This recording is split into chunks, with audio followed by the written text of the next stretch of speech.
தொடர்ந்து இந்த அரசியல் களத்துல முக்கியமாக இந்த தேர்தல் களத்துல 2019 இருந்து தொடர்ந்து பல தேர்தல்களாக எங்களுடைய கூட்டணி அப்படியே இருக்கிறது, வெற்றி கூட்டணியாக இருக்கிறது அப்படின்னு திமுக முன்வைக்கிறாங்க.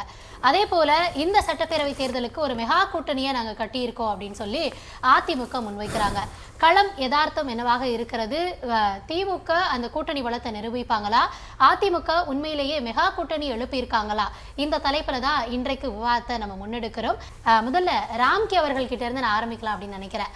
சார், இப்போ இருதரப்பிலும் இருந்து எங்களுடைய கூட்டணி தான் வெற்றி கூட்டணி, இது பலமானது, இந்த முறை வெற்றியை நாங்க தான் சாத்தியப்படுத்தும் அப்படின்னு இருதரப்புல இருந்து சொல்றாங்க.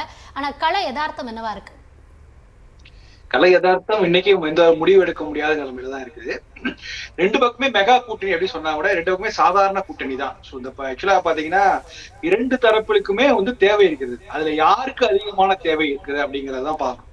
நீங்க திமுக தலைமையிலான இந்தியா கூட்டணிங்கிறது ரொம்ப ரொம்ப காலமா இருந்து 10 ஆண்டுகள் அவங்க தொடர்ந்து பயணம் செய்து வந்திருக்காங்க. ஸோ வெளிப்படையா பார்க்கும்போது ரொம்ப இன்டாக்டா இருந்த கூட்டணியா அவங்களுக்கு தெரியும். இந்த பக்கம் இப்ப 6 மாதங்கள் 8 மாதங்கள் ஆன கூட்டணி ஆக்சுவலா பாஜக அதிமுக அப்படிங்கிறது, அதிமுக தலைமையிலான இந்தியா கூட்டணிங்கிறது ஒரு 8 மாதங்கள் தான் ஆயிடுச்சு.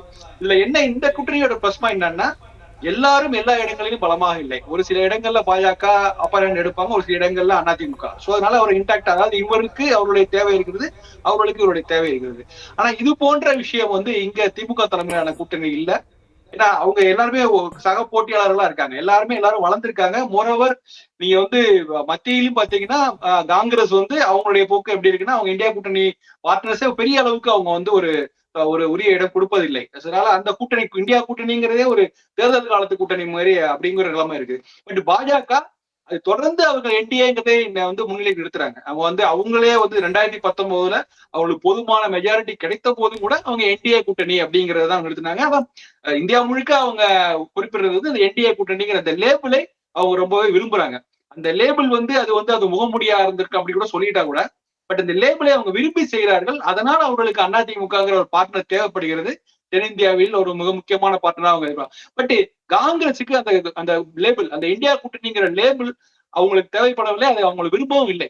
சோ நீங்க பாத்தீங்கன்னா நாடாளுமன்ற தேர்தலுக்கு 5 மாநில சட்டமன்ற தேர்தலில் கூட பாத்தீங்கன்னா அவங்க அந்த இந்தியா கூட்டணியை முன்னிறுத்தாமல் எல்லா இடங்களையும் காங்கிரஸ் தன்னை முன்னிலைப்படுத்துவதுதான் ரொம்ப முனைப்பு காட்டினது. அதுக்கப்புறம் நாடாளுமன்ற தேர்தலில் கடைசி நேரத்தில் தான் அவங்க இந்தியா கூட்டணியை ரெகனைஸ் பண்ணி பண்ணாங்க. இப்ப கூட நாடாளுமன்ற தேர்தலில் அவங்க அப்படி முன்னிலைப்படுத்தினாங்க. ஆனா இங்க நடைபெறக்கூடியது சட்டப்பேரவை தேர்தல். இங்க கூட்டணிக்கு தலைமை திமுக, அதனால அவங்க தலைமையில கூட்டணி அப்படின்றதானே இங்க இருக்கக்கூடிய கட்சிகள் முன்னிலைப்படுத்துறாங்க.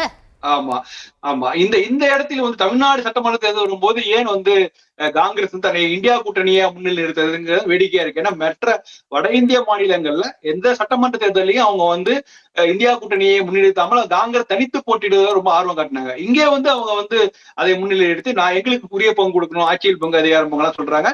இது வரைக்கும் நம்ம பார்க்காத ஒரு பேட்டர்ன் காங்கிரஸ் இருக்கு. அவங்க இது வரைக்கும் இது மாதிரி எல்லாம் அவங்க கூட்டணியா முன்னிறுத்தல. தனக்கு என்ன காங்கிரஸுக்கு ஒரு கூடுதல் சீட்டுகளை கொடுங்க. கடந்த 20 ஆண்டுகளாக அப்படிப்பட்ட பேரங்கள்லாம் நடந்திருக்குது. எங்களுக்கு கூடுதல் சீட் கொடுங்கன்னு தான் சொல்லுவாங்க.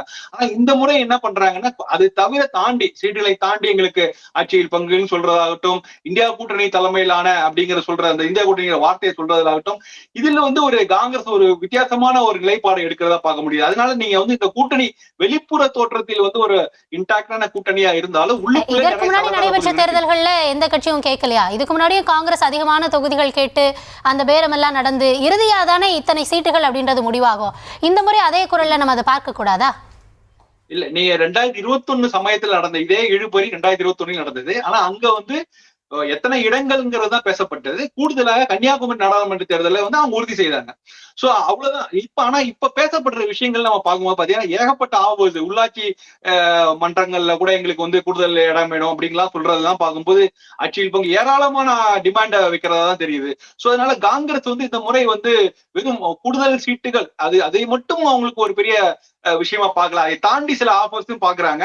சோ அதனால இதை நிறைவு செய்து இதை இந்த மீட் பண்றதுங்கிறதுல ஒரு இடத்துல ஒரு சிக்கல் இருக்குது. சோ அதனால காங்கிரஸ் இன்னைக்கு இல்ல வேணுகோபால் அவர் சொல்ற கிளாரிஃபை பண்றா, இல்ல திமுக கூட்டல தான் இருக்குன்னு சொன்னா கூட அது அவங்க உறுதியாக இருப்பார்களா, அந்த கூட்டணி ஜெல்லாகுமா அப்படிங்கறதுல ஒரு கேள்விக்குறி இருக்கு.